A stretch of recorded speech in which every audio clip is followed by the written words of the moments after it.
Hi everybody, it's me, the Fetch, host of Inside the Eye Live.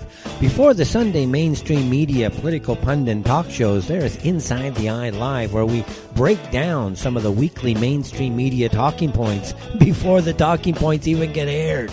Add in some entertaining stories, weather, cats, intriguing and informative guests, and you get one of the most listened to Saturday morning streaming media political talk shows going today. And it's all right here on our flagship station, Revolution Radio at freedomslips.com. So join me, the Fetch, for Inside the Eye Live every Saturday morning at 10 o'clock a.m. Eastern. It is truly intelligent media for the politically aware.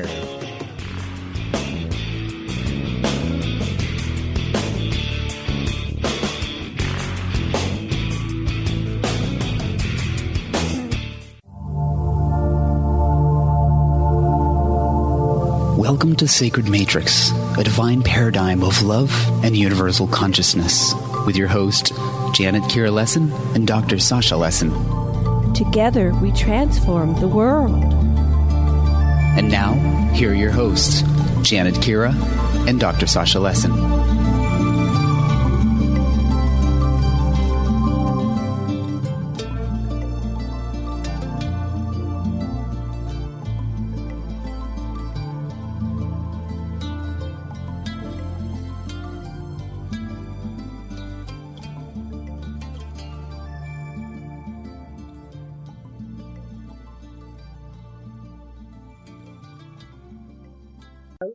Dr. Sasha Lessin, and today we have two special guests, Bret Shepard and Karen Christine Patrick, and we are here at the tail end of the UFO Congress from Fountain Hills, Scottsdale, Arizona, where we've had 5 days of an incredible display of all these different vendors and who are these people? We're like at the tail end of exhaustion, but we're gonna power on through and do a show today. And Sash, what would you like to say? Okay, we're gonna talk about many things, of ships and Jews and sailing with wax and cabbages and kings, but most of all, I want to start out with a talk about what's happened to our vets.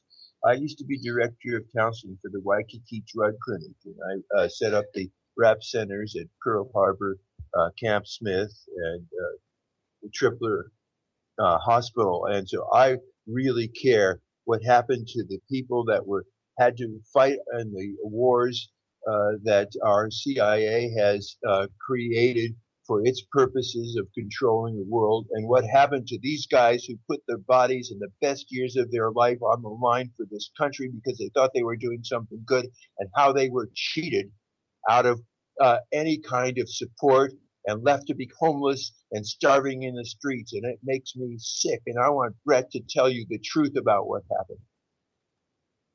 This is Bret Shepard. Sock it to him. Hi, my name is Bret Shepard. I went into active duty. I did basic training at Fort Bliss, Texas, around the McGregor Range. I did all my 8 weeks of basic training and went for a 1 week leave to go say bye to the family if you have one and all that. And they sent me over to Germany. Before I went to Germany, they sent me to AIT, so I worked over at Fort Sam Houston and learned how to be an Army field medic. After that, sorry about my chronology. After Fort Sam Houston, I went home, said bye to the family, and then went over to Germany. Over in Germany, I had a pretty good experience. It was a little bit profound because it was 1986. The Berlin Wall was still up, and we would go out to Grafenbeer, and we had an alert almost every week because there was some tension, and we had to, in the middle of the night, wake up, pack everything, tents, all of the equipment, and go out to the field. And we'd go out to the field in Grafenbeer, West Germany, on the Czechoslovakian border from Kitzbühel. And while we were out there, you know, I noticed, well, one night the cook's tent blew up, and I saved all of them. You know, I yanked all of them out of the fire and everything else, and they gave me one of those stupid little Army achievement medals, you know, for doing so, to say thanks or whatever. No big ceremony, just here you go, good job. Well, what happened was there was an Army hospital in Würzburg that they sent the field medics to that were doing a real good job.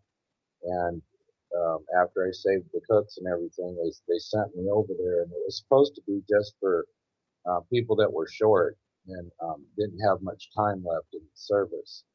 And it was sort of a nice little duty or whatever to go work in the hospital. And I went over there and I birthed a lot of babies, you know, and helped with all of that. I did some of the really cool, you know, jobs that you can do in the Army. And one day I went back to my field unit to pick some things up, and you know, there was basically no way back. Because Kitzbühel sort of a small European town, and I had to stay in the barracks overnight. A bunch of guys, you know, from my unit that were jealous or whatever said, "Welcome back," and then they put a blanket over me and they started trying to beat the shit out of me, you know. And I had a big stick that I was carving, you know, from graphing gear, and I was doing some artwork in it and everything. And I pulled it out and I started swinging it at them, you know, even though they had a blanket over me and everything else. And they were just absolutely beating the crap out of me. They finally pulled the blanket off or whatever, and I said, "Which one of you? Who's do?" You know, I was so confused and mad. I didn't know what to do, but I was beaten real bad, and I started taking swings at some of them or whatever. They pinned me down, pushed my head against the bed, and just kept slamming my head up against the bed. And they sent me back to the hospital that I was actually working at. And this is an emergency. You know, so what monster? You know, how could you do this? And when they sent me back to my field unit, I guess some of the guys told some of the other people, and the staff sergeant, you know, that works in the supply came up to my room and put his hands around my throat. He's a black guy, you know. And most of the guys, some of the guys actually, that were standing around watching and didn't do anything. They were some of the black guys from the other barracks. And anyway, he had his hand on my throat and on my privates or whatever, and I couldn't move, and he said he was going to throw me out the window, and he said he wanted to know the truth right now and all this stuff. And so, you know, I didn't tell him anything. In fact, I was real mad. Didn't care what happened to me at that point, and he let go, and I just kind of fell to the floor, you know, lack of oxygen or whatever. And I went to my CEO and I said, "You know what? I want out of this Army or whatever." And he goes, "I'm sorry, there's no way out." And basically, I told him I'm smart enough to get out. Watch me get out in a week. And so I knew we were having our field PT test and all that. And earlier, I had promised to do a drawing for one of my sergeants and whatnot of his wife, and it was in my drawer, and I just forgot about it. But later that week, I failed my PT test, you know, to get out of the Army, and then I failed it again, you know. But you know that I knew that would cause you know, me not be able. So anyway, they sent me to a chaplain, which was a big mistake because I'm not religious at all, and I didn't want to talk to him. But that's I guess who their counselors were. Asked me if I really want to get out of the service or whatever, and I said I'd rather talk to somebody else. So then I talked to my commanding officer, and I said, "Well, I want out, and I don't give a shit how you get me out, but I want out of this stupid gang thing or whatever. If you need to beat my ass again, okay, whatever." I'd already had my ass beat, so I didn't care. So anyway, they did get me out. I was sent to South Carolina. They had stolen all of my stuff that I had bought in Europe, like a camera or this or that, just petty stuff. And they sent me to get out of the Army. And I got out in South Carolina. They were flying me over or whatnot, and went back home. And I wasn't real welcome. My uncle understood a little bit. He said, "I'm glad you got out any way you could." And this is what happened. They put me in a delayed entry program, and they have done this to thousands of people. They would put you in the delayed entry program and then find a reason or cause a reason for you to get out a little bit early, under 18 months. And then if it was over 18 months, they would put a bar to reenlistment, even though you have an honorable discharge. And this is on my DD-214 as proof. And this is the same thing that they've done to thousands of people, and it's caused so many veterans to be homeless and feel incredibly betrayed by their unit and by their, I shouldn't say by their country, because I know there's a lot of people that can empathize with that. But it caused a lot of homelessness. And these people were not given any benefits, no VA benefits whatsoever. A lot of them ended up on SSI for going crazy on the streets. A lot of them got suicidal, like I did. I was taken off the streets and put into a government facility for further observation and further damage, as far as that goes. And then they sent me to a hospital that was a lockup and asked me if I wanted to live every day. And they did this and sent me out. In California, they weren't allowed to just send you out on the street. They had to keep you in the county, for financial reasons or whatever, because it makes so much money for the state or the county. So then they put you in a boarding care and observe you for a year. And then after that, basically, you're on, they try to get you on SSI, and then they try to rob your SSI check. Now, this all happened to me, and I also had three adult kids. They took my kids away a long time ago, and one of them's back home, and I'm still, all my kids are grown. I'm still paying child support for them. So the child support is coming out of the SSI check I get. I literally get $600 a month to live on, and I'm not able to work for some corporation or some company knowing what I know now. I feel incredibly betrayed by the military, and I don't know exactly what to do about that. I don't feel any bereavement whatsoever, and it feels like economically like a trapped animal. There's not a lot I can do about that at this time. But anyway, that's my story. Thank you for listening. Thank you. And I know that there's a lot of vets out there that are listening and that you've got similar stories, and we're with you. We really want to help. I'm going to turn it back to Janet, who will introduce the next thing that's coming up. Okay. Wait, don't leave me out here. We are coming off of the end of the UFO. Where are you going? We're going to have you on the air. He's trying to run away. He's running away. Would you? Oh, okay. I really want to. This is an extraordinary psychic dude that I hang out with at the conferences. And he's going to tell you who he is and what's happened to him and what his experiences are, because this will blow your mind. Introduce yourself and rap about your trip. Yeah, I'm James from Boston. James here, knocks me snowman. I don't really know what I should talk about. There's 1,000 things I could talk about. What would you like me to talk about? What was the highlights for you of this conference, this UFO conference? What did you take that's interesting? I'll tell you what the lowlights were. Okay. Colonel John Alexander. So who's this John Alexander? What's his trip? Speaking of the military, he's in the military. Okay, and he seems like he's the skeptic. You know how they always have a skeptic? Well, he's the skeptic for the conference this time, I guess. So Nobody liked his presentation at all. But Richard Dolan was great. It was absolutely great. Absolutely great. And actually had to set someone straight that interrupted his talk. And everybody loved that. Everybody said that really added to his talk. It really brought life to it. That's really strange. But panels were good, as always. What did you like that? What was your favorite one? Well, I really liked this stuff that we got from Ken Johnston. And Karen and Bret have been working with him, of course.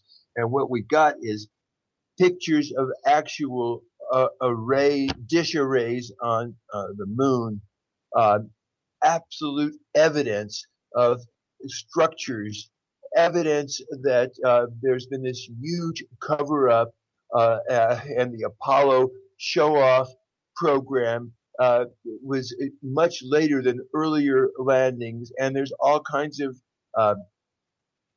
there's old buildings, there's old settlements, there's new buildings and new settlements. There's lots and lots of things going on the moon and on Mars. And Johnston and his colleagues, Bret and Karen Patrick, have documented the most amazing things. You know, once you look at the evidence, you will have no doubt whatsoever that we have been lied to, and that the programs that we thought of as the space programs are just a big show, and there's a real clandestine program, and this program is what's really put us into space. We have bases all over the inner solar system.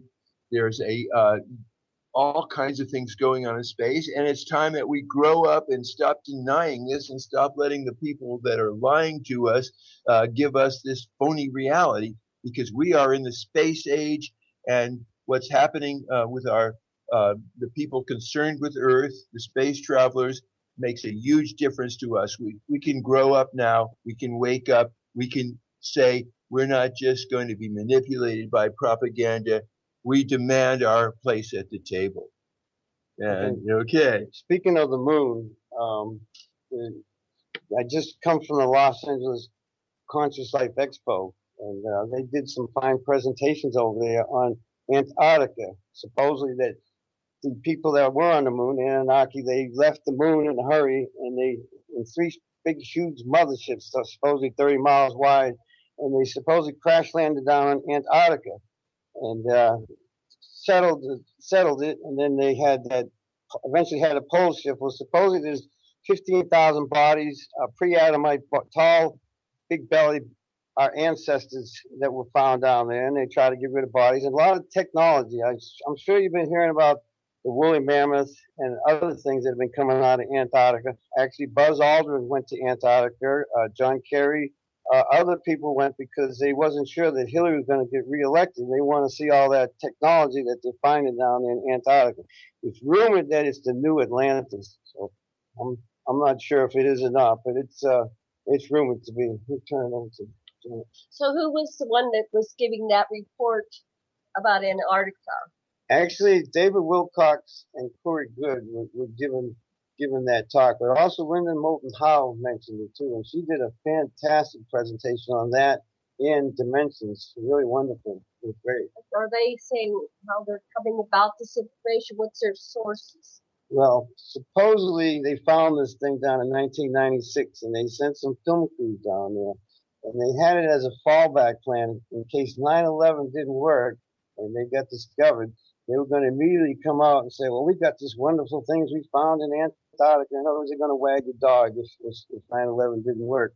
So they've been saving this, and they've been steaming the 1 mile of ice up on top, and just going through with steam machines, and actually shooting down balloons with water and heating it up with microwaves, and they're making caverns down there. Really, wow. Really crazy stuff going on down there. Well, thank you for telling us about that. Anything else you can share? Well, like I said, came from the LA Expo, and I rented a car and I came over here to Phoenix, and now I'm going over to Sedona, the magical Sedona, where awesome things happen over there. And is there another conference, or are you just going to go? No, I'm going the vibe. Going to the vortexes over there, because 3 years ago, I went to get my orophoto. And then when I got my orophoto, the woman that took my orophoto was actually psychic herself, and she told me to go to 2 places. And she said, make sure you go to these 2 places. My spirit guides tell me that you need to go there. So anyway, I said, sure. So the first place she told me to go to was Airport Vortex. Okay. I had fallen off a ladder at work, and I had enough time to think of something to do. I actually stuck my butt out, and I actually hurt my coccyx bone. And big mistake. Don't ever hit your coccyx bone. So I'll tell you, it was severe pain. And I was told it was going to be 6 to 8 weeks of severe pain. So anyway, coincidentally, I was going to the conference the following week, which is only a week in the pain. So I did the crab crawl out of the Cottonwood Motel, and then I went to Sedona to go get my orophoto, and then she sent me there. So anyway, I got to Airport Vortex, and I could feel my coccyx bone hurting as I walked up to the top. I got to the top, and I took my shoes and socks off, and someone told me to walk around the top of it clockwise with the energy, and then I sat down to meditate, and I swear my coccyx bone pain was gone. Wow. Completely gone. Okay, so I'm real excited. What's going to happen when I get over to the Chapel of the Holy Cross over the Rock? I said, what's going to happen? She told me I had to go there and find something. I said, find what? She says, well, you'll know it when you see it. So granted, in my orophoto, I had 12 angel orbs, and she was really excited when she took this photo. And she says, out of 100 photographs, I may see 1 or 2 of these white angel orbs. And she says, you've got so many, I can't even count them. So there was about 12 in there anyway, by the way. But so I headed on over to chapel and see what's around. So I'm looking around. There's like a grotto over there. Actually, I took a photograph when I got a bell-shaped UFO in my photograph when I first got there, by the way. So I'm looking around. I couldn't find nothing. I'm looking at this grotto. I walked 3 times around this grotto. So I said, well, I can't find nothing. So I went inside the church. I'm sitting down, and then they get ready to sing. And I'm saying, oh, boy, I can't sing. I got to leave. As soon as I walked outside, the sun is beaming down on an angel statue. I thought, oh, this is what I'm supposed to find. And the sign said, and he shall send his angels to keep charge over you. So I figured that's it, right? So I go to leave, and I see all these quarters on the rock inside a crack, and the quarters are all being washed down. I'm thinking in my mind, boy, I want to give thanks. And I had a spot in my mind that I wanted the quarter to land, and I wanted to land and be on there forever. So I had a quarter in my hand, flat in my hand, and I was reaching over the chain to get closer to the crack where I wanted to put the quarter to land. And I swear this happened. The quarter materialized outside my left hand. I'm left-handed, and slowly started spinning, spun up by my eyes and went and turned, and it went and landed exactly what I was thinking, landed with a thud, and red dust flew up. I just stood there with my mouth dropped. So, wow. Well, anyway, to finish the story, I went back there last year, and they actually, because I talked about it on another radio station, and I went back there, and they destroyed the energy. They actually tore half the rock out and put in a new walkway, put in an elevated walkway, and actually moved the grotto back 50 yards for unknown reason. They closed it. It's not a church anymore. It's a tourist place. So that's a story I'd like to share. Wow. Thank you. Thank you, Dave. Okay, who wants the next? Here comes Miesha. Okay, Miesha Johnson. So, Miesha, we just finished the UFO Congress 2017. What was that like for you? What would you like to share with our listeners? You know, what was really wonderful is all the connections that I made with all the experiencers. Of course, being the facilitator of experiencer groups, that's the most near and dear thing to my heart. So it was great meeting a lot of new faces and new people. You know, right off the bat, I had this young man come up to me and said he wanted to do regression. So I did a regression for him, and then his friend, and you know, it's just phenomenal what they can find out in these regressions, that they kind of helps them with the phobias and such as that. Of course, can't go into any kind of detail. It is all private. Right. But we work on the phobias, and it's so crazy that the phobias that they have end up with their experiences of their abduction. That's why. So phobia means fears. Phobia means fears. And let's say, for instance, I had a fear of snakes my whole life. And during my regression, I found out why. 2 reasons. One is I had a whole lot of reptilian experiences in my abductions. I had some good positive ones, but I had some negative ones. And then also I had a past life where I was a child who ran around. I was running around with my brother and fell into a pit of rattlesnakes. So that was very understanding of why my whole life I couldn't even look at a screen with a snake on. Oh yes, I definitely died. Wow. And so, that's why I work with the people in the regressions, because even if they happen to not find out that they're abductees and that there are experiencers, then we can still find past life things that will give them some ideas. And, I just met some really great people, and I'm going to be having Steve Coburn up in Las Vegas at our UFO group. We're meeting back at the restaurant. So how do people find information on how to join their group? Okay, well, they can go to starseedawakening.org, and from there they can go to services, and it will take them to my groups that I do in Las Vegas with the UFO, Las Vegas UFO group. And like I said, Steve Coburn, who was the man that worked with Dr. Roger Lear, and he is the implant man that finds the implants that Dr. Roger Lear will then help get taken out, And so then my other groups are the Facebook. So within the starseedawakening.org, they can go to services. They can find Facebook groups. They can find the events, because I facilitate support groups for people who are experiencers on the internet 3 a week. For people who are experiencers of ET contact, for people who are experiencers of MILAB and Ultra, Monarch, Super Soldier, all of that, So being that I am may not know what even an experiencer is. Can you kind of break down those terms? An experiencer is someone who has had contact either by an abduction and taken out of their home, or they've had maybe watchers, contacts that are standing in their room and watching them of ET, extraterrestrial, interdimensional, even ghosts, I guess, because, angelics and ghosts and stuff, paranormal, right. And so people who are MILABs are military re-abducted, or military lab rats is another way to say it. Because they actually take us, they will take us in underground bases, and they'll do all kinds of, sometimes torture, sometimes electric shock. Could you tell us, relate that time that you and that whole group of people that we're about to talk about that were all mass abducted? Sure. That was in 2015 at the Fiesta Hotel in Las Vegas, that is outside of Las Vegas in Henderson.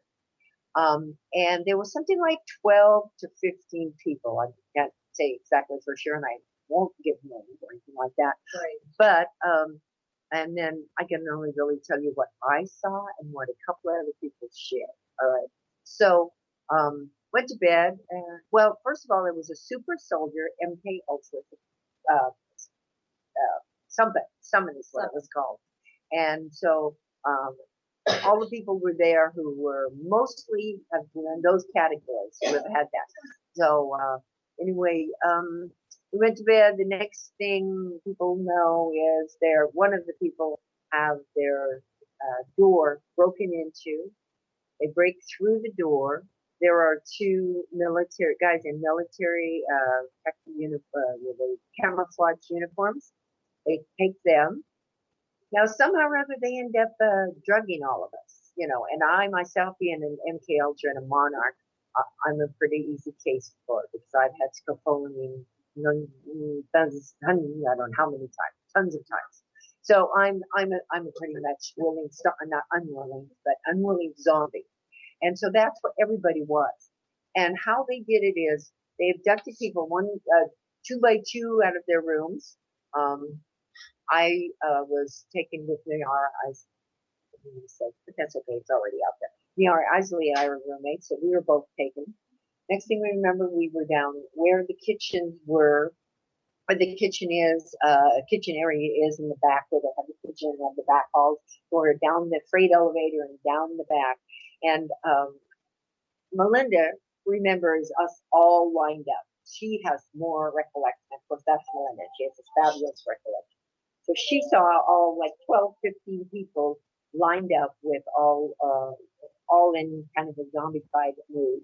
And one guy tried to get away when he was grabbed around the neck, and they said, "Will you comply? Will you comply? Will you comply?" And he said, "Yeah, he would." Then we were taken out, groups of like 4 or 5, out to the loading dock, and then walked across this catwalk into the truck that's waiting, rider truck, the yellow rider truck. Now, my memories about that is I was with 3 other people that I remember seeing. I didn't remember seeing 5th one, but the 3, there was 4 of us total. I watched one of the guys come back. Then I was standing there. I saw Miara. She looked at him like, "You can never, I'm going to kill you." But evidently they probably did come to her. But those are the things, that I remember. And then I walking across the sidewalk. I remember walking across the catwalk and then out again. I was in a chair. I woke up in a chair, like a dentist chair, and it had this high back, and it had these hard, kind of really hard rubber sides, because I remember I was grabbing onto them, and I woke up with a shot in the side of my head. And I see for a long time, since 2000, I didn't feel I had any kind of abductions from anything, not even ETs.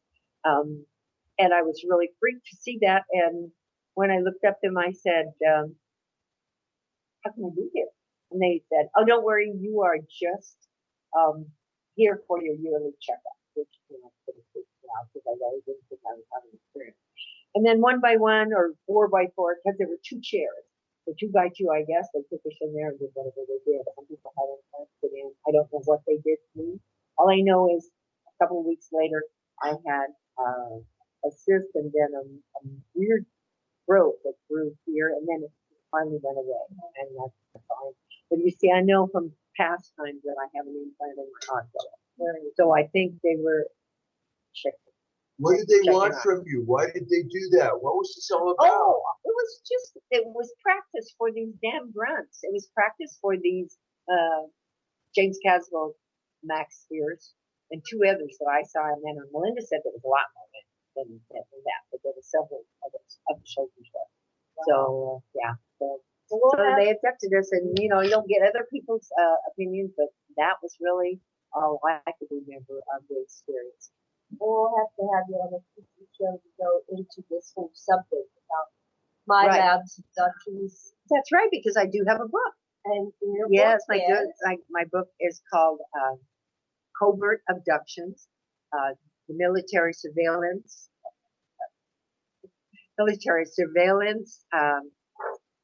Oh, Lord above. That's okay. They can find it on Amazon.com if they go Covert Abductions. Yeah, because these are like little blocks that come in all the time for me. And it took me a trip in the hospital to get that damn book out, but I made it, and I'm really happy about it. And I hope you guys read it, because it's about MILAB abduction and the experiences that people have with not only the government, but the reptilians, the gray ETs, the different types that are involved.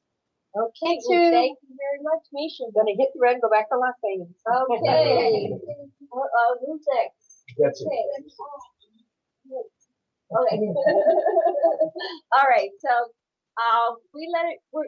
some of the people that come on this show wish to remain anonymous. So we're letting them use pseudonyms or their real names. So who do we have here? Betsy. Okay. Hi. Hi.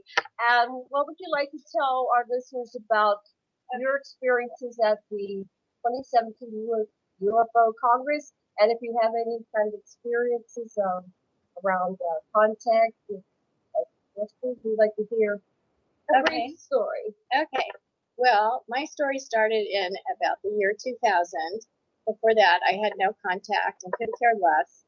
And all of a sudden, I lived in Northern California, the Bay Area, and in a development on a ridge. My home was on a ridge, and it just had stunning views of the whole valley.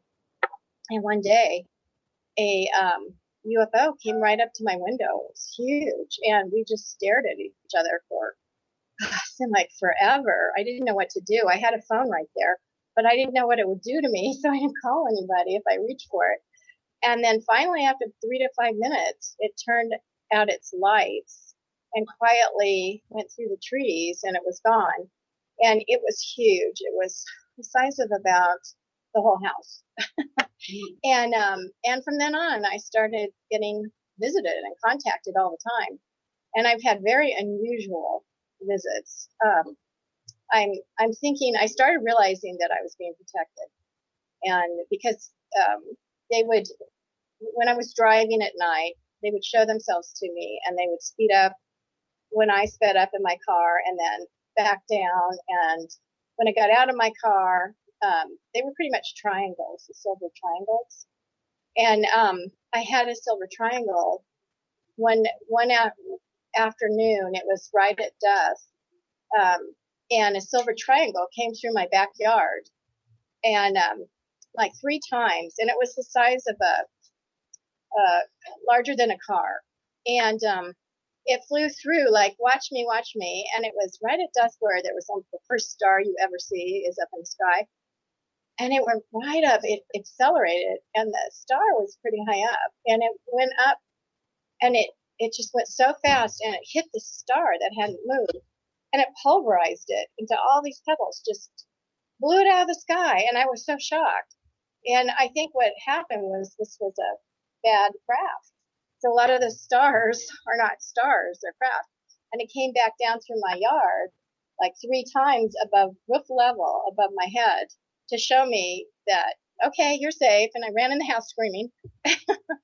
And the next week, I was at a friend's house, and the same silver triangle came through his yard. He lived about an hour away. And I thought, oh no, what's it going to do now? And I said, watch. And this time it was dark, and the stars, it was summertime, and the stars were low. And there were several stars right above our heads. And it went up to one star that hadn't been moving. And it stopped. It didn't ram it. It stopped very close to it to warn it. And there was this body language going on. The star didn't want to move, and it shook and went like, no, I'm not moving. And the triangle was pointed at it and kind of accelerated a little bit, like, I'm going to ram you. And it did this 3 times until this, I guess it was bad craft, just suddenly, slowly flew off with attitude. It's so strange. But anyway, should I go on? Yeah, go on. Okay. Oh, we have a lot of people we're fitting it. So okay. So another time, and this is why I think they're protecting me. I was with this same man, and we were coming back from dinner in the Bay Area on Snow Grade. For those of you who are in the area, 680, and it was around 10 or 11 at night. There wasn't much traffic, and we were just starting to climb the hill towards the Tri-Valley. And all of a sudden, this sounds crazy, but this craft landed on my SUV. He was driving. And we saw, it was like for 10 or 15 minutes, I think it was cloaking my car from the bad craft. He was having a really hard time driving. And we saw the bottom of the craft for 10 or 15 minutes. I drew it. And it was just brilliant. And it had this pattern to it, like when you open a watch up. And it was, I can do it with my hands. I can't see. Anyway, it stayed there for about 10 or 15 minutes as we were driving. And then it took off. And I was watching one of Patty Greer's crop circle videos, and she had set to music some of the crop circles. And one of the crop circles looked exactly like the propulsion system underneath this craft. It was exactly what I drew. And so, some of those crop circles, even Patty Greer just said at this conference, are, some of the craft's designs, their propulsion system and energy systems underneath. But anyway, so that's just a few of mine.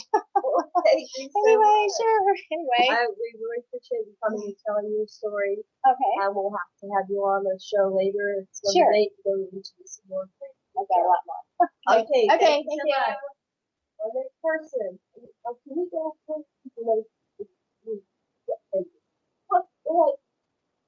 We have some people that are catching planes, trains, boats, whatever. And so we're fitting everybody in. We got a room full here at our hotel, and all these experiences are coming for us. Go ahead and introduce yourself, whatever name you want to use for this. Real name or pseudonym. Hi, Janet. My name is Benjamin. I live in Chico, California. And in the summer of 2015, I was up at James Gilliland's UFO Ranch, state of Washington. It's the first time I'd been there, but I'd known about this for some time. Well, I would like to recount an interview I had with a person who I met right there. And within 10 minutes of meeting her, she said, I have an abduction experience back in 1979 I'd like to tell you about. Would you take it down and publish it? So I set that up for that afternoon, and I sat with her with audio equipment and took the interview. And so I'm going to read from this so I get it right as to her testimony. Making clear this is not my encounter, but encounter with her. I will call her Lynn, as she did not want to be identified as completely, because she worked for a county government in a large city there, and she still had to protect that. Now, she told me she was 17 years old in 1979, living in Olympia, Washington. But the first thing she told me was, this is the best thing that ever happened.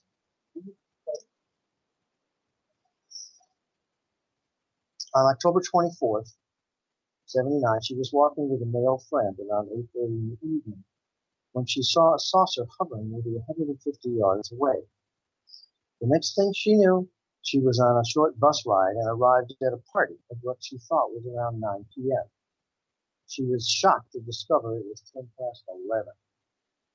She didn't talk to her friend about this for 15 years. And then in 1994, she heard Coast to Coast AM for the first time talking about missing time. It was probably Art Bell. So she then remembered having the missing time of 2 hours and 10 minutes. She also became aware that since the 1979 incident, she had occasionally seen odd lights in the sky, and that her awareness had increased exponentially. Finally, in 2008, Lynn decided to have a session with a therapist in Seattle. In her regression, she recounts seeing 3 red lights switching places as she was taken onto a strange craft. There were small grays and taller, darker beings that moved her to a metallic table with image screens around it.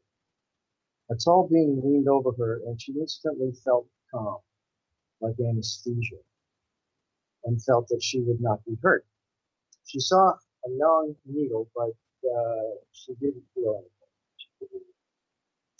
After she was clothed, they were playful with her and told her, quote, the answer to the universe. She said this knowledge was inspiring and helped her life to be much more peaceful. Continuing that the entities that she met here are for the good of ourselves and the good of God. They plant seeds in certain people to advance evolution. But still, she tells me she's very cautious about how and who she talks to about this, as she has a professional position. I'm the first person to be told all of this, besides the therapist, James Gilliland himself. Also relevant here is that she is Hindu. It really changed her life to get this gift and handle it responsibly, but she's not ready to reveal the particulars in a public way, if she knew it could really make a difference in the world. Okay, one more encounter right that next day was still at the ranch. I met a guitar and a banjo player from Missouri. Just the two of us sat down at my camp and played music. I had a guitar. He had a guitar. We played music for a couple of hours. Great musical conversation, a lot of original music and all that. Just the two of us. And then I asked him to stand out by the mountain Mount Adams, actually, here, so I could take his picture. And he held his arm up, which I hadn't seen. I put it down like this, so the forearm was covered that whole time he was playing. So he put this up, and I saw a face tattooed on his arm. I asked him to explain this. He said, "This is my guardian spirit, Bahit." Bahit. He told me that he watched a video at the ranch several years ago where he saw a feline being sitting in a galactic council. You've been there. You know it. Okay. Well, he did a personal session with James to identify his own galactic guides. And in it, the spirit came to him and gave him a big hug that was totally filled with love. He said it was just the biggest universal love thing. He'd never experienced this. It was like a brother-sister thing, but this was new for him. So he called it fifth dimension unity consciousness. He meditated on this love, and she began to come to him 2 hours a day, and then 24/7. At some point, Frank had James make a stencil of Bahit's face, his little cat ears, little reading. And we took it to a tattoo artist, and here it is on his arm. And, I've got a picture of it. I found him to be a very open-hearted person, and he had written a song about her. Full song, 3 verses, intro and a bridge. You know, the whole thing went on about 4 minutes about the love that he got from Bahit. And he did this all for me on tape. He had just met me a couple hours before. So there's something about the place, the field, that is developed around someone like James Gilliland, where it's just totally open, no problem. Trust develops very quickly. And these are 2 of the best encounters that I've had. Wow. Thank you. Very cool.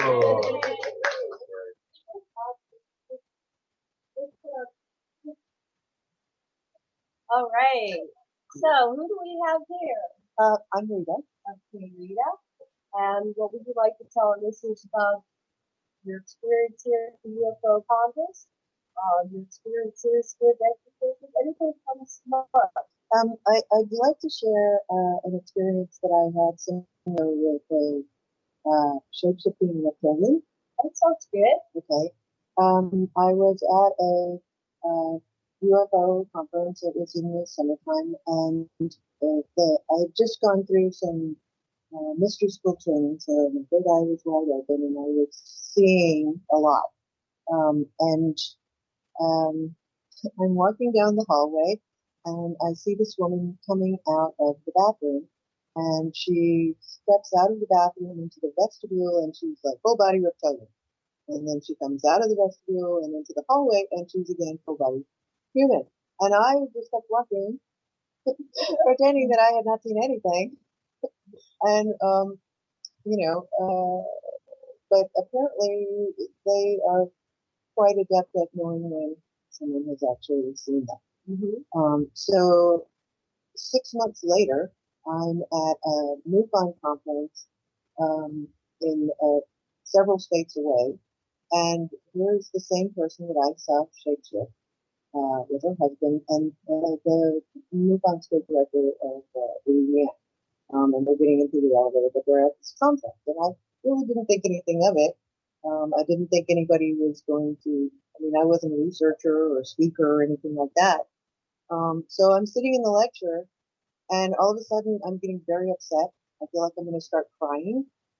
So I get up, I go to the bathroom, I collect myself, wash my face, come back in, and when I come back in, I realize that the person in the seat right behind me is the person that I saw shapeshift.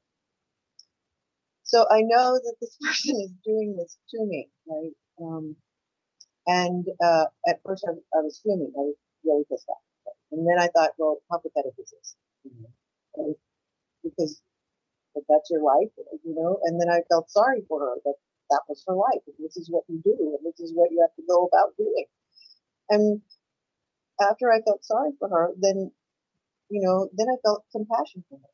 When I got to compassion, she got up and walked away.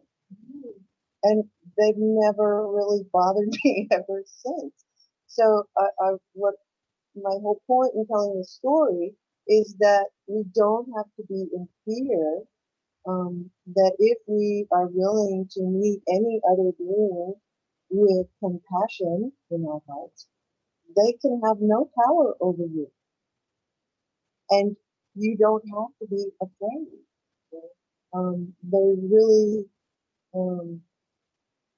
nothing that has more power in the universe than you do, unless you give it to them. And when you have fear and you live in fear, that's what you're doing. So I invite people to choose joy. Choose what you love to do. Choose to be in an energy that doesn't allow that even to come into your sphere of influence.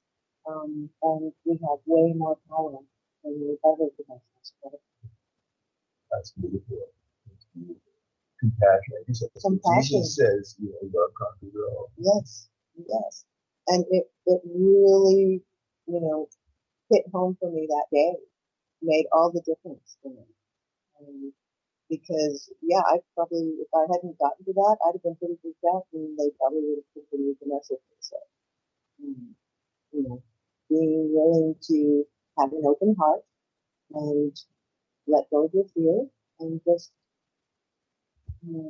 be with your true nature, true love, can really go a long way towards creating a difference. So the upset and fear were the stimuli that brought you to higher consciousness. Yes. So being willing to experience that uncomfortableness and move through it to something better. So uncomfortableness can be a gift if you use it. Absolutely. Lean into the uncomfortableness, because once you go through it, what's on the other side is going to be so much greater, so much better. Wow. Thank you so much. Who would like to be the next? Okay. Karen's been waiting. Okay, come on up here, Karen. So Karen, of course, is one of my co-hosts on Aquarian Radio Network, and she's been on Revolution Radio before. What would you like to share?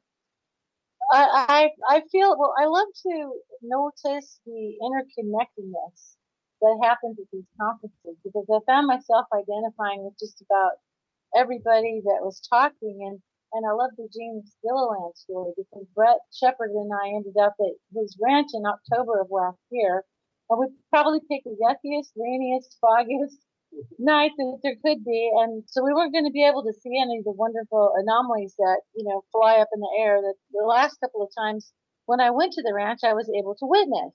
So nobody else was there either.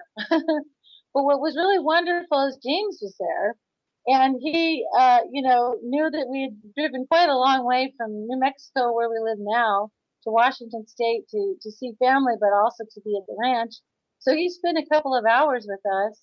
And I identified with the story about the feline being, because when Bret Shepard and I, our partners, will be together 3 years at the beginning of March. And when I was first coming to stay with him in Texas, coming from Washington State, I was talking to him on the telephone, and I said, "Hey, I see a lion in front of me, like in the etheric space. Who's this lion?" And he kind of laughed. He said that was one of his guardian spirits, was a lion, and we didn't have a name for him, so I call him Leonidas, and he was this really strong spirit. And at the time, I was leaving a really bad situation, so I had all these guardian spirits coming around me to get me out of that situation and get me to stay with Bret Shepard in Texarkana. And we've been together 3 years. We've had a wonderful time working together. And Bret talked earlier about probably one of his lowest periods of time, just after he got out of the military and became a homeless vet. And no two words should have ever been put together. Homeless vet. It shouldn't be a thing. You know what I mean? A homeless nobody. That's a really egregious thing. So I have to say today was Bret's finest hour, because he has pulled himself out of all that depression. He's done his own deprogramming. We came to New Mexico to work with Dr. Ken Johnston, who had an original set of Apollo images from the Apollo era. And Bret, in the subsequent time, became a lunar anomaly hunter or an anomalist, and one of the best, actually. But one day he just stopped. This is about 2 years ago. He says, these images are not real. They've been manipulated. I need to be able to see control images. And in the universe's infinite humor, we managed to hook up with the one guy on the planet who had images of this kind, and that was Ken. Well, you know, the serendipitous things that happened was we were actually beginning to lose our housing in Texas because of a subsequent set of storms was going to damage our electrical system. And we had a little bit of a rotten corruption going in Texarkana, which is not going to go. Oh, listen to that music. To be continued.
Radio at freedomslips.com, and we'll be right back after this message.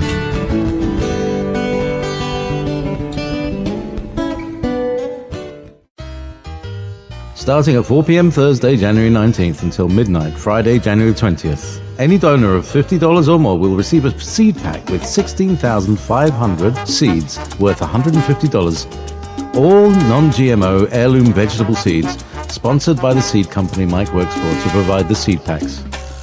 Make sure when you're making the donation to include in the buyer's notes your address and note special seed promotion. Includes the following seeds. Speed it up for your time and convenience. Arugula Slow Bolt, asparagus Mary Washington, bean Blue Lake Bush, beets Detroit Dark Red, broccoli Carol Brazier, Brussels sprouts Long Island, cabbage Red Acre, cantaloupe Hales Best Jumbo, carrots Scarlet Nantes, cauliflower Snowball White, celery Utah, collards Georgia Southern, corn Delicious, cucumber Boston Pickling, eggplant Black Beauty, honeydew Green Flesh, kale Blue Scotch Curl, lettuce Butter Crunch, lettuce Iceberg, lettuce Paris Island, lettuce Red Romaine, okra Spineless, onion Yellow Spanish, pea Green Arrow, pumpkin Big Macs, radish Cherry Bell. That's right. If you donate $50 or more, you get this seed pack free.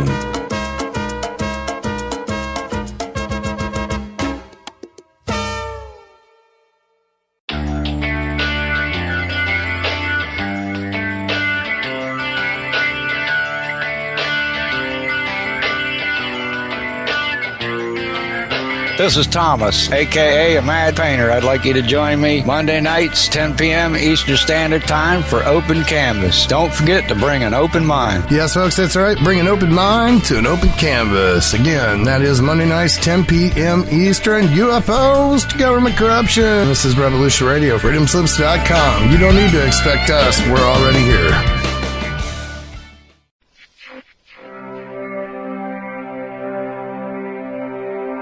Most guys freeze. That's your cerebral cortex looking for an answer it doesn't have. See? Even your brain knows you're screwed. The body's filling with adrenaline right now, whether you know it or not. Your heart's beating fast. It's getting a little harder to breathe. The neurobiological system is telling it to run, but your knees are too weak to move. Fear is not real. The only place that fear can exist is in our thoughts of the future. It is a product of our imagination, causing us to fear things that do not at present and may not ever exist. That is near insanity. Do not misunderstand me. Danger is very real, but fear is a choice. We are all telling ourselves a story. You're listening to Revolution Radio at freedomslips.com. 100% listener-supported radio. Reporting the danger. Unafraid. Right here, where information never sleeps. Revolution Radio.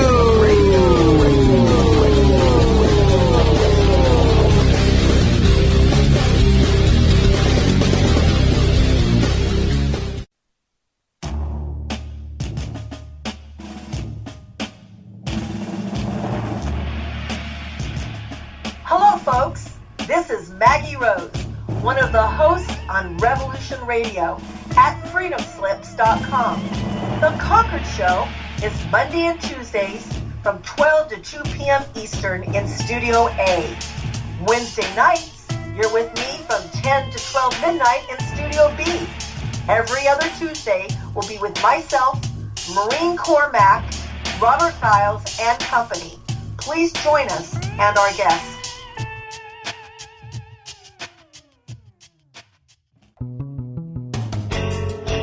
Hi everybody, it's me, the Fetch, host of Inside the Eye Live. Before the Sunday mainstream media political pundit talk shows, there is Inside the Eye Live, where we break down some of the weekly mainstream media talking points before the talking points even get aired. Add in some entertaining stories, weather, cats, intriguing and informative guests, and you get one of the most listened to Saturday morning streaming media political talk shows going today. And it's all right here on our flagship station, Revolution Radio at freedomslips.com. So join me, the Fetch, for Inside the Eye Live every Saturday morning at 10 o'clock a.m. Eastern. It is truly intelligent media for the politically aware.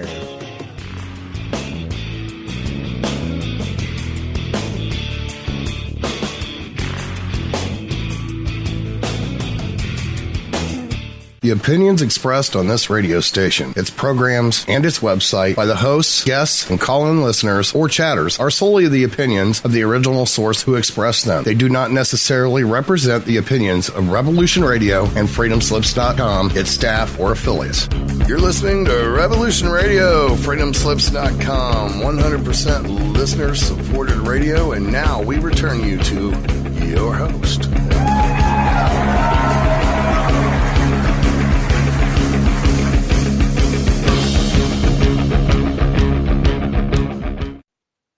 Aloha and welcome back to the Sacred Matrix on Revolution Radio at freedomslips.com. And I am your host, Janet Care Lessin, with my co-host, Dr. Sasha Lessin. And we have a number of guests here at the 2017 Fountain Hills, Scottsdale, Arizona UFO Congress, which is just wrapping up another fabulous year. But before we get back to our show and all of our incredible guests, I'd like to remind everybody to please go over to that donation button on freedomslips.com and do donate what you can. $1, $5, $15, $20, or whatever you donate is greatly appreciated, and we do thank you very much for your donation. A Mad Painter, Thomas Becker, are there any specials this week? No, ma'am, we're just begging for money. We're way low for normal. And way low. We need your money, please. What's that? I was telling the listeners we need their money, please. Please donate. Thank you very much. Okay. And we were in the middle of interviewing Karen Christine Patrick, and Dr. Lessin is the interviewer. I'm going to step back and let him in here. Take it away. Okay, well, where would you like to go next, Karen? Well, I just wanted to say that there was a lot of blood, sweat, and tears to the presentation that was given today. I worked on the team with Dr. Ken Johnston, who had original NASA images. He's kind of making the rounds off and on for the last couple of decades, but serendipitous, events came together for Bret Shepherd and myself to work with Ken Johnston to get his book out, to get his archive digitized. And Bret is an anomalist, anomaly hunter. He says anomalist. And basically, we worked really, really hard, and we were asked this year to present at the Congress, one of the last couple of speakers, It was a load of fun, a lot of work behind the scenes, and I would say it was our team's finest hour. I think Ken was awesome, Bret was really awesome, and I got to be the appreciator behind the scenes. And so I want to give a minute back to Bret, just because we started out the program with him, being homeless on the streets in California, but he really worked through all of his issues, abandonment issues from his family, which caused him to go to the military. And the military was experimenting to see how they could not pay vets any benefits. So, but you know what? He took all of that and then turned that dross to gold, so to speak. So I'm going to give him a couple more minutes because I want to segue my involvement with Dr. Sasha Lessin and Janet that was also part of my experience here at the Congress. So, Bret, take a minute. Yeah, it's totally apparent to me that the people that you're hearing today have all been brought together because collectively we have some messages for humanity, and we've been set up by higher consciousness to come together and give our gifts. And so Bret's story is like so powerful. I want you to listen to how he got to where he is now. My name's Bret Colin Shepard, and earlier I talked about some of my military experience and background. If I can go back prior to that, to a time when I was very young, and I was quite traumatized, and I don't believe in going into details to traumatize anybody else, but essentially I had an out-of-body experience and was taken away from that trauma by extraterrestrial entities, or whatever you want to call them, angels or demons, or it doesn't matter really what you call them, but they were the good guys. And they took me away from that trauma, and it caused me to have such a deep perception of life and about things that I was looking at in such a different way. I was communicating with nature. I was literally looking at trees and seeing faces and all of this. And a lady named Dino, she was a very tall Nordic woman that didn't have a last name. She was a famous Playboy cartoonist for Hugh Hefner over at Playboy Club in Chicago.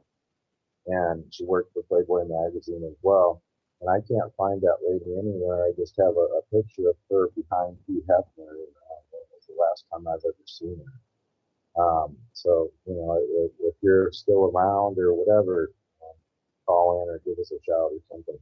But after that, when I was 15 years old, Stanford Research Institute came to my classroom. They were looking, I guess, for perceptive art students or something, for some kind of CIA precognitive or some kind of experimentation that they were doing with Ingo Swan and all of them. She showed me the moon and Mars images, but I didn't know at the time what they were. She presented them like they were artwork, and she showed me 4 hours of these slides on carousels of slides, one right after the other for hours. And she kept asking me, how does that make you feel? What do you think that is? What do you think that is? And she kept doing it. It's kind of driving me crazy, after a while. And I lost track of time or whatever, but it was not only dark, but, when I got in trouble when I got home. But anyway, these images were very graphic, and they were done like classical paintings. They were very nice. And 35 years later, I developed the Lunar Anomaly Research Society, and I was looking at lunar and Mars images, and I saw the exact same thing that I saw back in 1982 inside the images. And it was some kind of hierophany, but they were all very clean. And I was finding one right after the other, and they're so unusual to look at, anywhere from clown themes, to gods and goddess heroes of ancient mythology. I was seeing old stories of Pinocchio, but they weren't done in some kind of Disney way. There was a reality to them.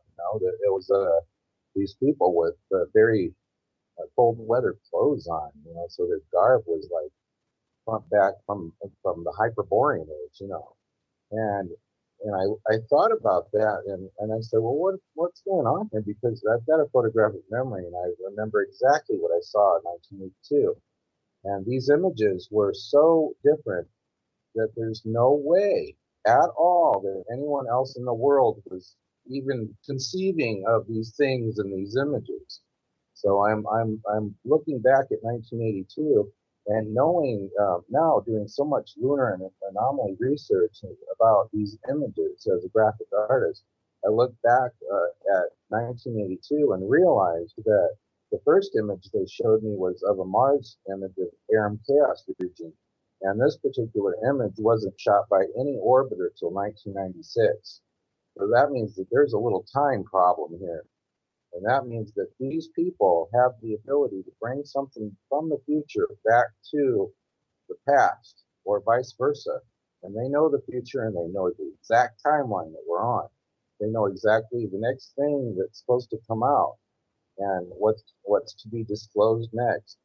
That's what they know. And I know this for a fact because I was approached today, by someone very nice, because I was hitting a wall with the research. I was like, okay, well, what's next?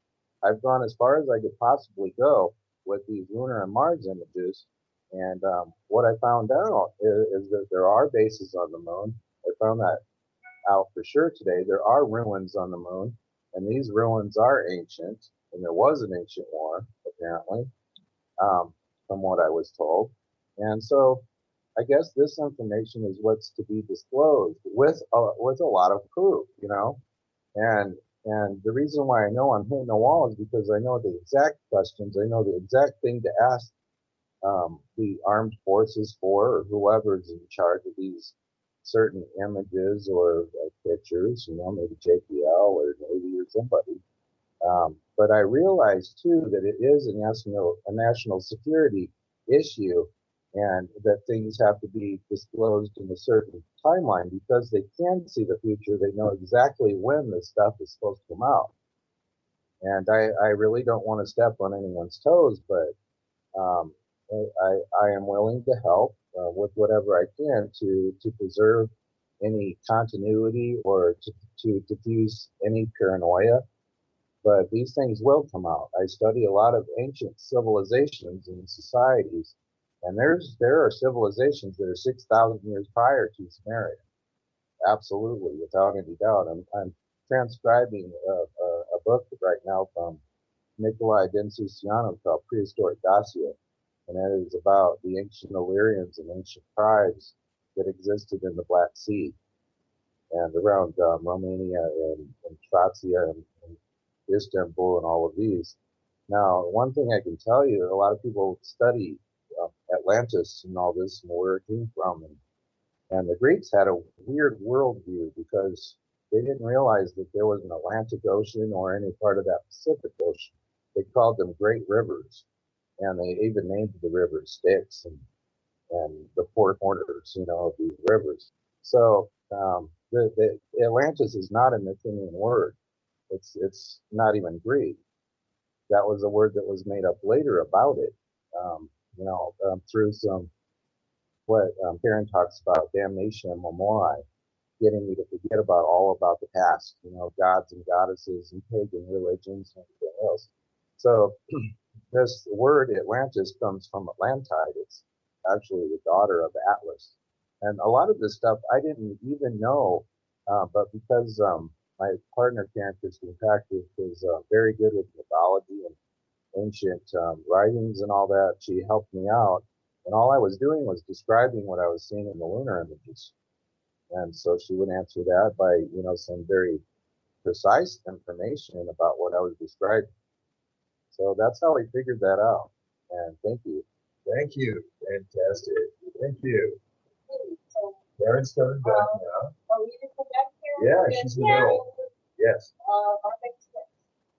Okay, how about this? Yeah, let me finish because Bret and I are in the middle of this experience of putting the pieces together, of being what I call integrationists, because the clandestine world runs on compartmentalization. And I did a lot of automatic writing for years, and my contacts told me to break the word compartmentalization down this way. Come apart, mental ally, I say, shun. Yeah, and what that means is that these people will have this information over here and they won't talk to those guys. And these guys have this, well, we just know that from the military. The Army doesn't talk to the Navy and the Navy doesn't talk to the Air Force, and there you go. People from different religions don't talk to each other. People from different political parties don't talk to each other.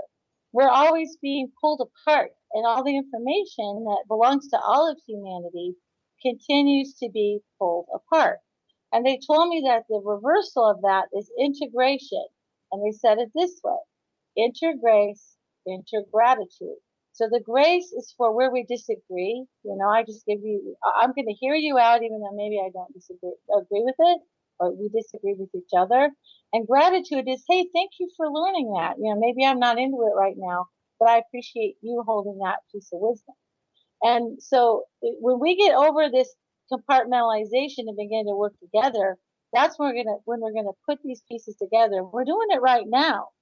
And that's what I loved about this Congress was I just wandered all over the room and I listened to one person and the next, how they each have a different part of the research they're working on. Some are working on alternative healing, and some are working on ancient history, and others are trying to uncover the secret space program in the clandestine world. And we're all talking to each other in that room. And there's a little bit of kerfuffle here and there. You know, it happened to me with one or two people, but oh well, that's okay. I hope I give them grace to be wrong. Maybe I'm wrong. I don't know. I'm still learning. I always say I'm still learning. You know? I don't have it all figured out. But that's the point. We're going to be integrating this information. And so I was enjoying the story about the lion bin or about James Gilliland or about reptilians or whatever. We need to just listen to each other's stories. And of course, the UFO Congress was the perfect place to do that. And I want to say I was running between two tables during this conference, between two vendor tables, because I was the substitute teacher over at when Ken and Bret had to take the break. I was over there working on their table, sharing the information.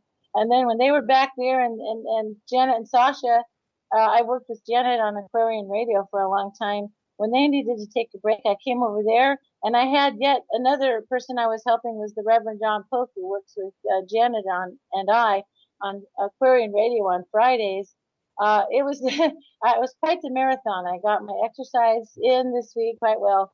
Good thing I had good shoes. But it was really fun.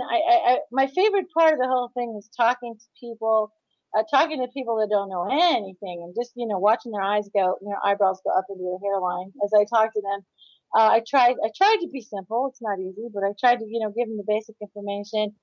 We had books, we had brochures, we had pictures to show people. This was the first conference I've been able to come with my own book. I didn't have a box of books. I just had my proof book. But I wrote a book called The Anunnaki and the Moon, which combines my interest in Anunnaki studies with the work that I've been doing with Dr. Ken Johnston. And also, Janet put together an anthology, which each chapter was a different experiencer story. And that was a lot of fun to look at the stories. I got the book. I'm going to read it when on my next part of the trip. But I contributed a chapter. Janet, the Reverend John Polk, Bret, Dr. Lessin, and quite a few more. Miesha Johnston. And what I love about experiencer story is the diversity of them. Because when you watch the TV, right, which I don't watch the TV if I can help it, I just watch YouTube videos once in a while. But they seem to have this one story. That first of all, it's all a mystery. Nobody knows anything about it. This conference and many of them really focus on UFOs, so the craft. And I said, that's like going to Germany to visit Germany and just standing and looking at a BMW for several days and then leaving. You're looking at their cars. You're looking at their vehicles, right? But when you talk to experiencers, you find out, hey, I went to their city. I saw their cathedral. I ate their food. There's a whole culture behind every UFO that everybody sees. And there's not just a saucer. There's cigar-shaped things. In 1979, I saw a clear star tetrahedron shaped craft, which I've only found about 3 people who've seen something similar. The experiencer stories are so diverse. It's not just the Greys. People ask me, what do they want from us? And boy, talk about an unclear word, the word they. You mean which they? You know? Then the next question they ask me, are they bad or are they good? Well, that's like saying, are humans bad or humans good? It's like some humans are wonderful and some humans are not so wonderful. So, you know, they have a diversity of motivations. You know, they're into their own thing, just like we're into our own thing. But I think the consensus that I'm getting is that the humans on planet Earth are kind of at a pinnacle of crisis. And I compare it this way. I had 3 teenagers. First of all, I had 3 children in a period of 6 years. So I had 3 2-year-olds at the same time, and I had 3 teenagers at the same time, and that's about the same thing. And it's like the children in adolescent era, they go through a kamikaze phase. You're not really sure they're going to make it, right? So that's kind of where humanity is. We're at this adolescent phase. It seems like our values is in things that an adolescent would value, you know, parties and drugs and, you know, the power and, you know, attention, you know, 2-year-old throwing their temper tantrum in the candy aisle. You know, that this is kind of the level, you know, but we've really got to outgrow this because one of my contacts contacted me about a week before this conference. He's a being, his name's Mr. Green. He's a gray, but he's greenish gray. He has amphibian eyes, and he lives on Luna Base on the moon. And he said, I have a message for the people, and it's really, really profound. He said, get over it. He said, we're here. He said, you humans have decisions that you have to make past just knowing we exist. So I have to admit, I was a little impatient with what Bret and I called the or is it guys. You know, it's like, is it or is it? Or isn't it? Or is it? You know, where they're still way back, you know, we're going to have the 70th anniversary of the Roswell crash. Yeah. And so it's a situation where, oh my gosh, get over it, right? Right. Ask us contactees. We could tell you all about our visitors. So, you know, it's an exciting time. I had a wonderful time. It was, of course, a wonderful time to spend with Janet and Sasha and brag on them and brag on Bret and brag on John Pope and even show myself off a little ago. So, well, thank you, Karen. All right. And who's this next person? Thank you. We had a friend. When Ken and I came last year to kind of scope out this event, he let us stay in his RV, and we had a lot of laughs. It was a lot of fun, and that set us up for being able to bring Ken here and be here this year. His name is Jeff, and we're going to get his perspective on whatever he wants to talk about after this conference. Okay. Welcome to Nazi Jeff. What would you like to tell our listeners? I'm Jeff, and my day job is I'm a railroader, believe that or not. And this is my second conference. We're talking about serendipitous events and things like that. A mutual friend of mine and I had been trying to get another friend to open his mind about what we're all talking about. And, you know, aliens and things that, you know, flying saucers, etc. And this friend of mine said, well, you know, you can get a hold of Ken Johnston. He has pictures from the moon that will blow your mind of actual structures on the moon that weren't put there by the NASA program. And I thought, all right, I'll look this guy up. I looked him up, and this old geezer there, you know, on Facebook. It looks like a nice guy, but I friend him. He ignores me for months until he's ready to publish his book.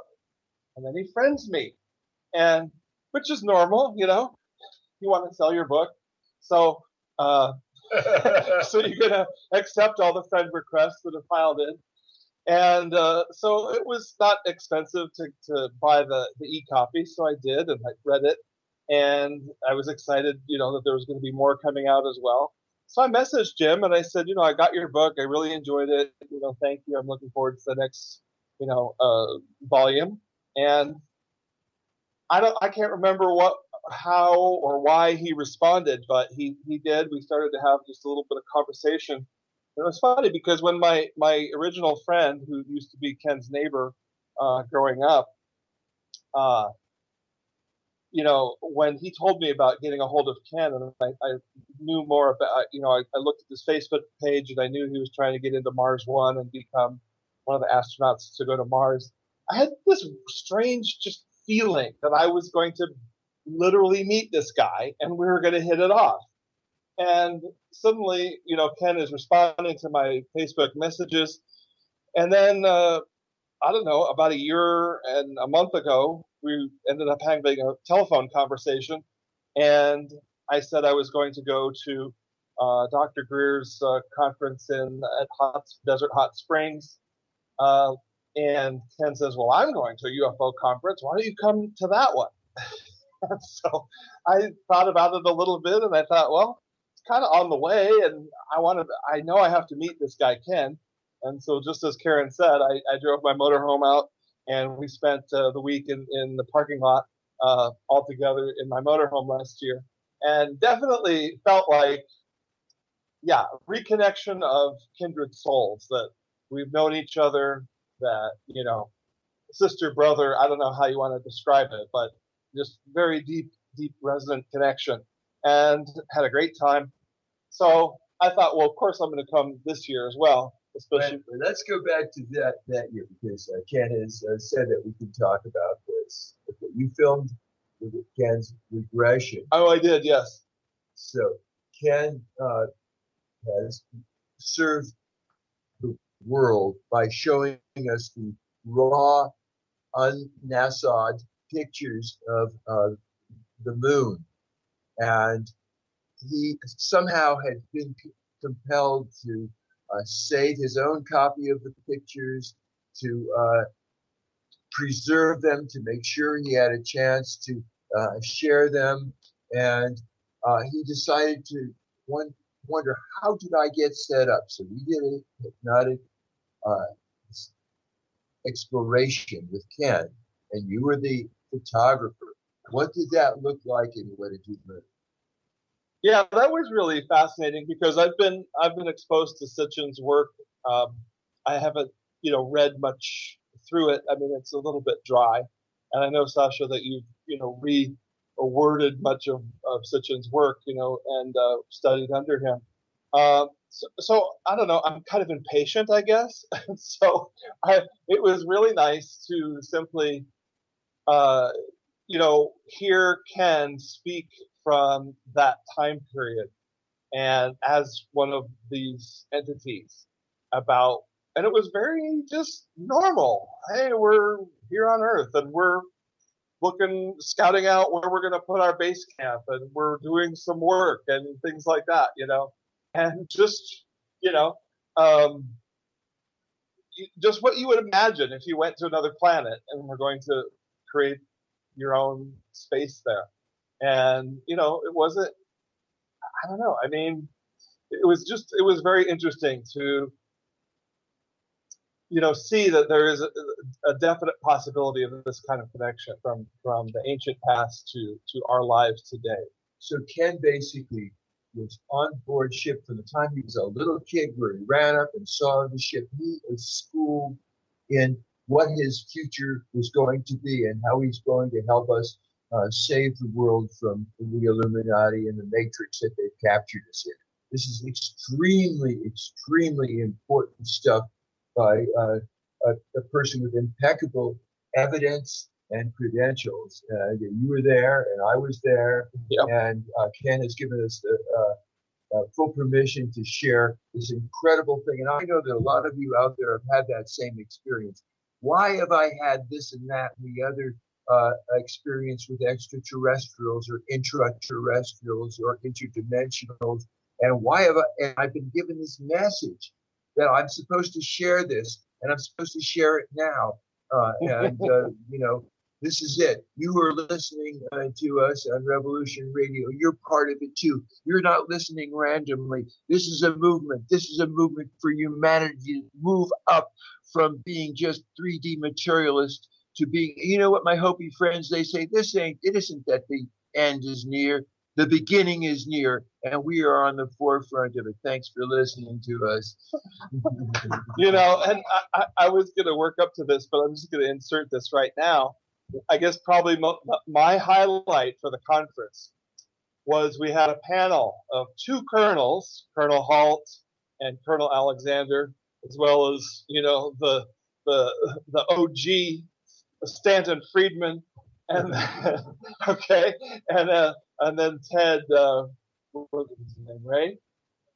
Rowe, okay, I'd never heard of before, but you know, I actually wanted a chance to talk to him.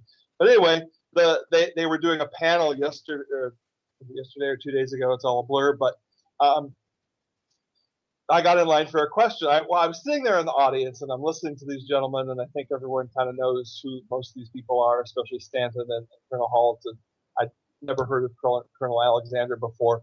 But I just felt like they were dancing around the real deal, okay? And they knew better. And I was like, this is bullshit. I'm not going to sit here and take this. And I got up, and I went and I got in line, and, you know, a couple chuckleheads ahead of me asking questions. And, and I know, just, you know, other people asking some good questions.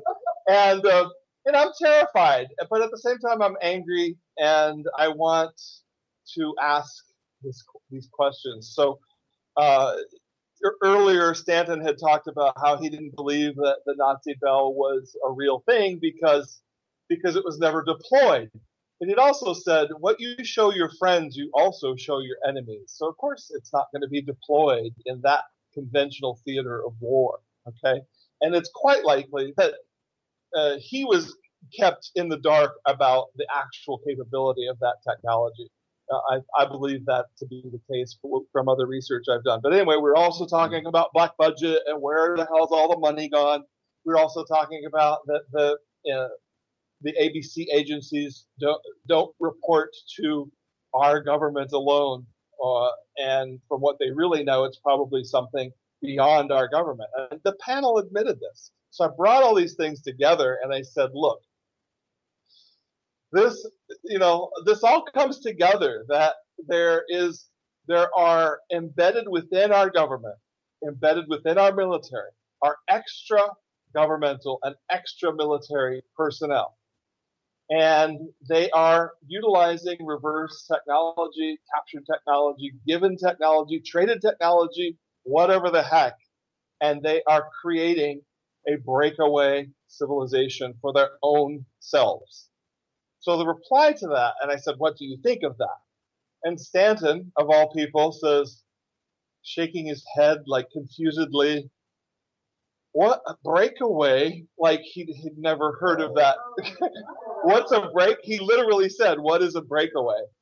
And Colonel Alexander, wanted to take me to task and say, well, what are they using for fuel? Where's the gas stations? And Alejandro was the mediator, and he, I was so surprised that he was gently on my side, and he said, that's a specious thing to ask.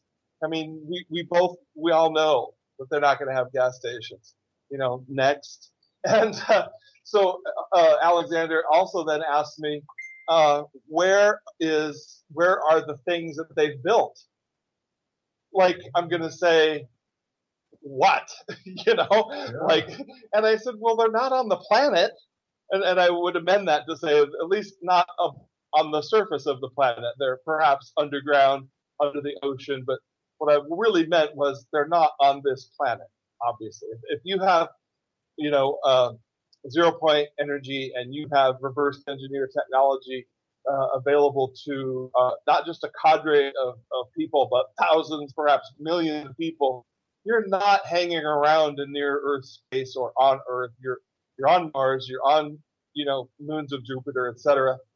But I felt like this was obvious. And then what was when I would just want to back up a little bit and just say when I concluded and asked the panel what they thought, the audience, yelled and clapped, which I was really, taken by. And then at the end, Alejandro says again, well, it's obvious that the panel has nothing to say on this subject, so let's move on. Well, that means I won, essentially. And I walked away with my fist pumping, and then I sat in the back, because I wanted to hear what else they had to say. And I was suddenly flocked by 3 or 4 other people who were saying, oh my God, that was a really, amazing thing for you to ask. But it's literally, I'm active politically, and I really feel this thing of speaking truth to power. Oh. And so these people responded to me. And then even afterwards, many people said, hey, great question. A couple people introduced themselves and gave me their contact information. And, you could tell that this was a really resonant thing for that people needed this to be spoken out loud. Okay. And, and I went up to Colonel Halt later and asked, told him I didn't need to put you on the spot so much. And I appreciate all the work that you're doing, bringing out, Brentwood and Rendlesham Forest, everything like that. And then I kind of did the same thing with Colonel Alexander, was stuck in the elevator with him. And then,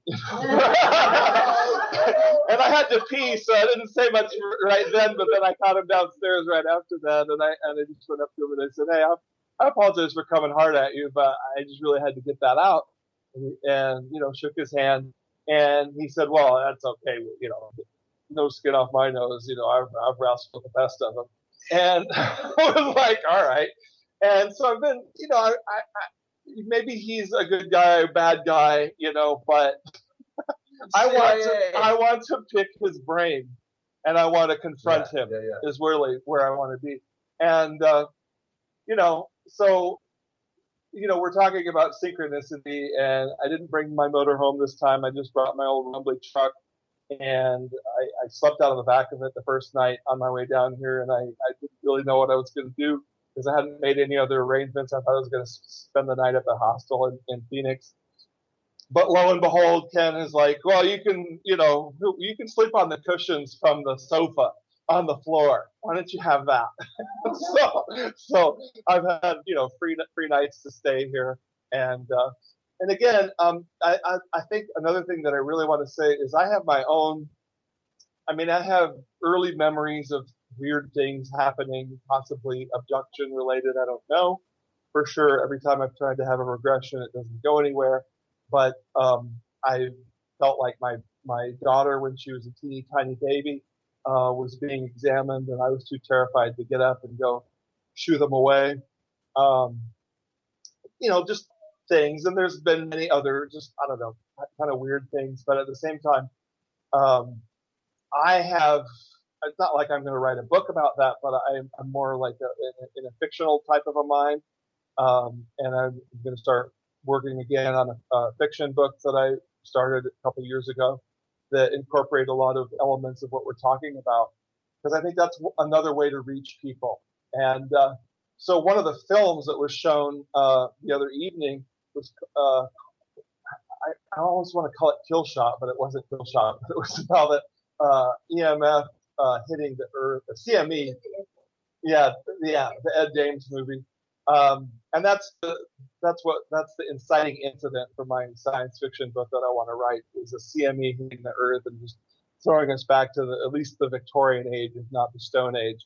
And but then there's other there's other characters that are unaffected by that, and how we put it all back together.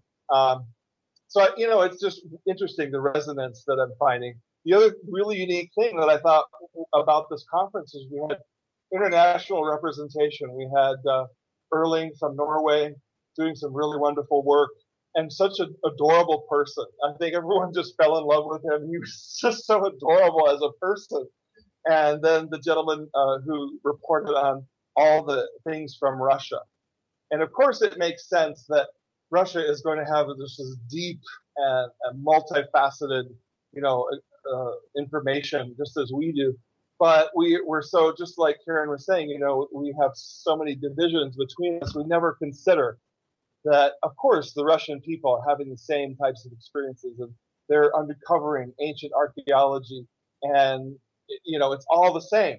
So Alejandro, putting these people together, and I think that's just going to be a trend that's going to get stronger and stronger. We're going to start talking to the Chinese and the Japanese and, Indians. Ken's going off to India again tomorrow, and, find out about Vimanas. And I don't know what, but I think we're going to have more and more of international understanding. And I definitely feel that we are on the precipice of something, and I don't know what. So, all of us here and all of us listening, we're true believers, if you want to say that. But the majority of the people that we deal with in our lives, our family, our coworkers, our friends, whether they're believers or not, they act like they're not believers for the most part. And it's very difficult for us to, maintain that idea that, because it's really, it's schizophrenic almost. Like I was walking past the front desk and there's these golfers all like, laughing that there was a UFO conference here. And all they can think about and care about is, golfing and popular culture. And they think that's all there is. And for anyone who's willing to examine the evidence and listen to the testimonies, it's so overwhelming that there's this basic conspiracy to not notice this, to just go on being a debt slave. Consumer is another word for it. The Anunnaki and their Illuminati have controlled us from the get-go with war, pitting us against each other with religions, and using commercial competition to enslave us all. And we don't have to do this. The basic sanction we have is nullity. Stop participating in anything that harms people. Stop supporting the banks that pay for the pipeline. Let's get behind saving this planet. Yeah. And I would just.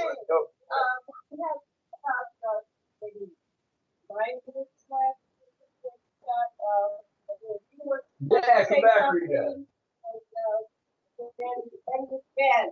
Okay, Rita, what else? I know you're inspired by all these people. Tell us more. What I'd like to share is what he just talked about, the international following of the conference. Let that sound take you deeper into the process. You are becoming more and more aware every second. Here comes Rita. Read it back. I've been coming to this particular conference since the second one that they had in Mesquite. Mm-hmm. And what year was that? That was 93. 93, wow. And it was my first UFO conference. And the first person that I met, I was in the vendor room looking at books, and I noticed a Chinese gentleman, and I smiled and went back to looking at books. And the next thing I know, he's standing next to me and he's looking at my name tag. And I look up and he starts speaking to me in Spanish. Wow. This gentleman turned out to be Professor Xunzi from China, who was the president of the Chinese UFO Research Organization, which at the time numbered 30,000 people. And he spoke Chinese and Spanish. And because I speak Spanish, he was looking for a Spanish surname. I served as interpreter for him over the years. Whenever he would come to the conference, people always wanted to talk to him, and he was a lovely guy. So I would serve as an interpreter for him. And I have met over the years, one of the other people that I met at one of the conferences was Dr. Valerie Uberoff, and from Russia, in paleosciences, paleotechnology, and the information that he shared was like mind-blowing. And, they needed a ride to the airport. The Russians needed a ride to the airport. We took them to the airport. And I've met people from all over the planet. Being able to speak Spanish allowed me to get more into the stories of all of the researchers from Mexico and South America, Central America. And there were some amazing stories coming out of that. And what I love is that it doesn't matter where you came from. If you are here, you are part of this family. And you can talk to anybody. You can say anything. You can talk about any of your experiences. And there's going to be people who are, yes, of course, that's happened to me too. And I really feel like ufology is one of the few fields of scientific endeavor where there isn't political rivalries based on what country you're from. The researchers are very generous with each other and very forthcoming with whatever it is that they have discovered or what they are theorizing or all of that. And in the earlier conferences, there were always remote viewers, people who had been in the Stargate program, and that to me was incredibly interesting. And I determined that I would study remote viewing. And what I thought was the most amazing part of it was that they found that every single person is hardwired to be able to remote view. We can all do this. So my challenge to the entire community is to up your game, quit pretending that you don't know what the truth is. Be willing to expand your awareness and your willingness to know what the truth is, regardless of where it takes you. Drop the fear and be in a state of wonder like a child. And what else is possible for us now? We get lost in all of this, oh, it's a kill shot, and oh, we're going to die, and oh, this, and oh, that. And it's like, well, maybe, but not happening right now. What else could we do that would create a future we would really love to live in? Okay? Choose that instead. Okay? That's way more productive than spending your time being depressed and miserable and, useless to anyone around you. And the more that you begin to engage with this material and the gifts that are possible because of it, almost everyone I know who has had these kinds of experiences have expanded psychic abilities, expanded healing abilities, expanded computational abilities. All kinds of gifts are possible if we're willing to see that we are so much more than we have been conditioned to believe that we are. Oh, yeah. So how do you remote view? Remote viewing is, there are several methods of remote viewing, from like coordinate remote viewing where you're in a light alpha state. And then there's extended remote viewing where it's sort of like shamanic journeying. Basically, your body's asleep and your brain is awake. You are given a target and ask certain questions about the target. You go to the target. You go through a protocol of protecting yourself and getting ready to move to the target, and then you go through and land at the target, and then you move around, talk to whoever's there, gather your information, and once you spend about maybe 45 minutes, an hour there, then you come back, you basically wake your body up, and you write a report. You write down everything that you remember from that. And for people who are more into the metaphysical and the spiritual end of it, extended remote viewing is quite easy to do. Everybody can do it, and everybody is going to have different strengths and weaknesses. So some people are going to be great at profiling. Some people are going to be great at, drawing installations. Other people are going to be really great at seeing timelines. It just depends. Everybody has different gifts. So, but it's an activity that needs to be done in a group. You want to have a lot of viewers looking at the same target, and where they all overlap, that's your golden zone. That's the stuff that you know is going to be real and true. And it's one person viewing can get information, but if you want to have a better picture of what's going on, you'll have like a dozen, 20 viewers, and they'll all view the same target, and then you'll analyze the data and see what that is. Wow. Yeah, it's very exciting work. Thank you. Excellent. All right. Well, thank you, Rita, for coming on again. And Dan, come on. I want to ask you about your work. Here comes Dan. Okay, because I'm feeling complete. I wanted to ask you that. We met years ago. 10, 11. Yeah. What brings you to these conferences? You started this. What was the inspiration of the conferences on UFOs? There are several things, and the first is the obvious. Of course, I have met people like Jordan Maxwell, Peter Robbins, one about Bigfoot, Stanton. Heard interviews. I was a videographer for these interviews, and I just thought, oh boy, this is getting good. So I started to come, and about then, pretty soon after that, I guess I retired, and I had a little more money and time to explore. So I got here. I've been here. This is the 6th in a row. And this is 7. I thought it was 17. John Rao yesterday said it was 6. I believe him. I didn't argue with him. He knows the deal. They ran through a 5-year contract, and then we went back to 6. This is 7. Good. I'm not good.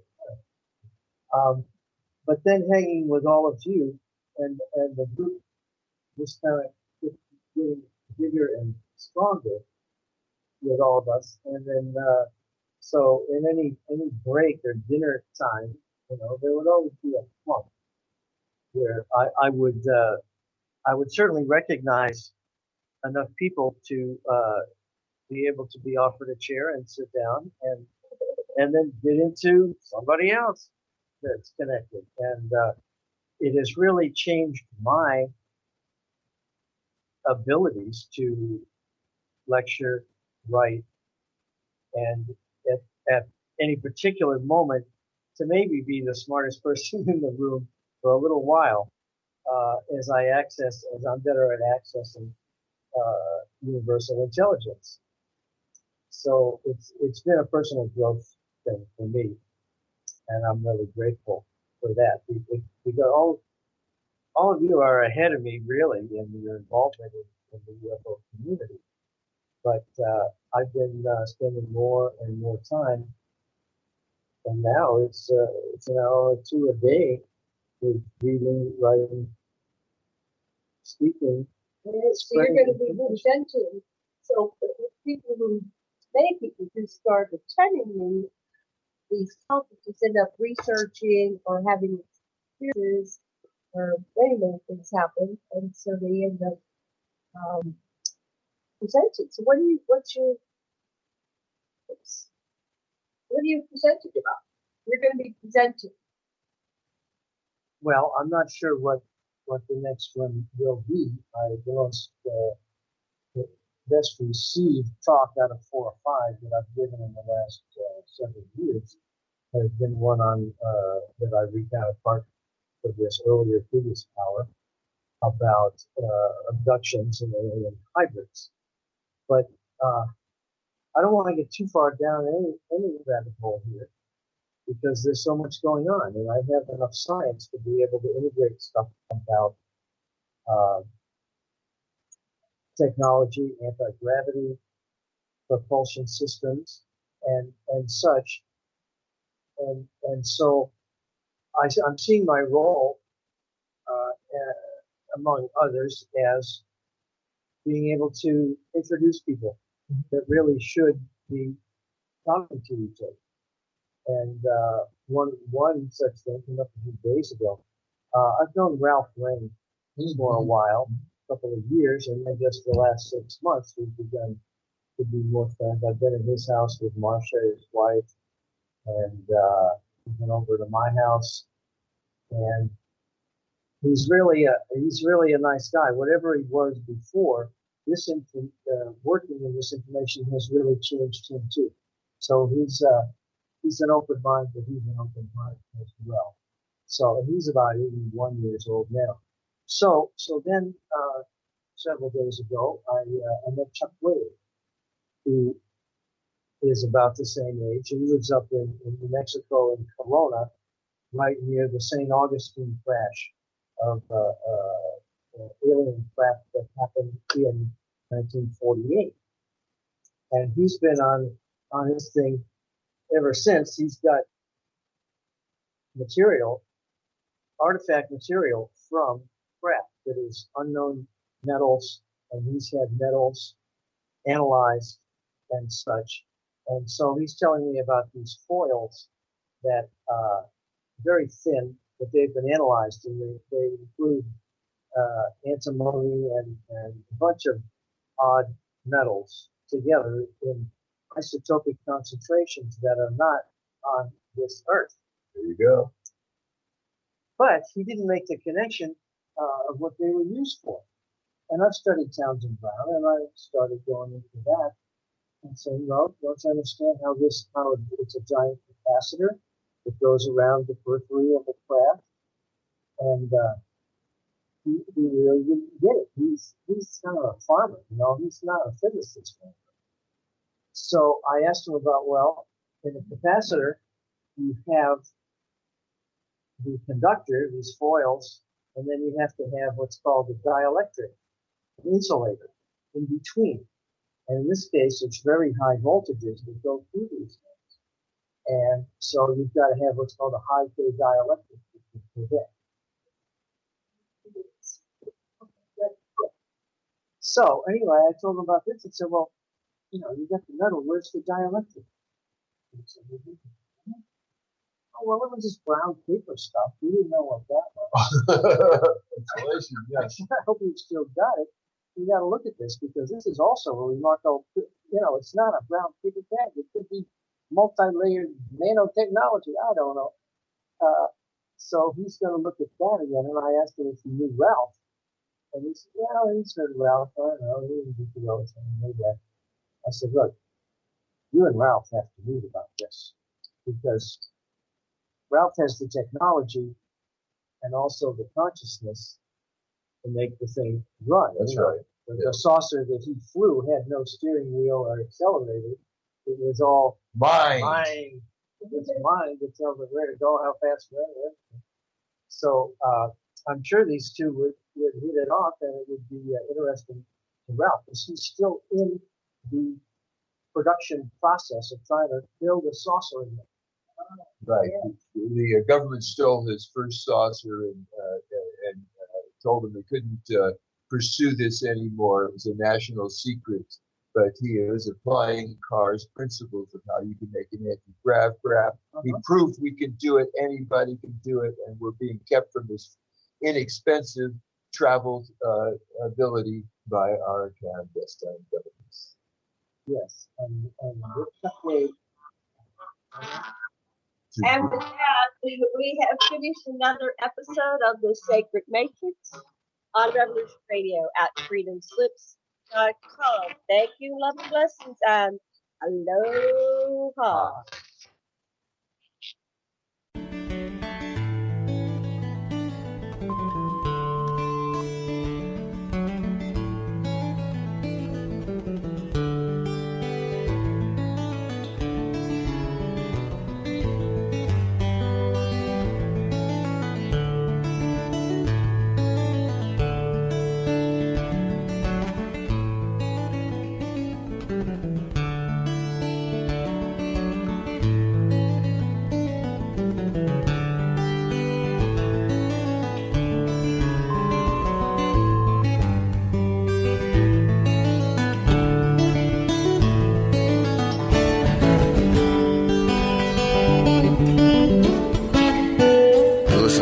Radio at freedomslips.com, and we'll be right back after this message.